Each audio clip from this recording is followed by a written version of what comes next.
news, a new movie puts reporters back on the big screen as bringers of justice. Hey, it's Teri Hart, and in today's Entertainment City, we're taking a look at The Post, which unites Hollywood heavyweights Steven Spielberg, Tom Hanks, and Meryl Streep.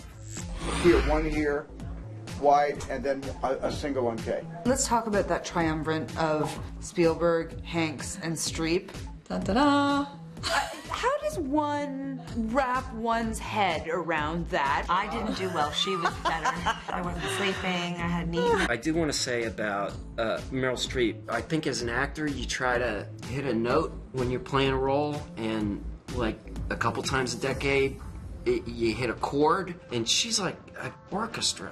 Thank you, Arthur, for your frankness. It's not one of those things where I ever go like, is someone going to see this? Right, everyone's going to see it. And what they'll see is a political thriller set in the early 70s about the Washington Post decision to print the top-secret Pentagon papers about the Vietnam War, exposing a cover-up that spanned 4 U.S. presidents. This is a devastating security breach, the most highly classified documents of the war. One of the things that struck me watching the film is I wonder, are we at a point now where people learn more about or learn better about history and politics through movies? I think sometimes you open a history book and it's like it makes that creaky glue sound, and you're like, who are the, it's hard to see them as human beings and real people as opposed to some sort of sketchy, scratchy, old-timey. And so I think anytime you can give the appropriate gravitas to something by putting someone like Meryl Streep and Tom Hanks and then having Steven Spielberg behind the camera, you are automatically giving it its appropriate weight. I think that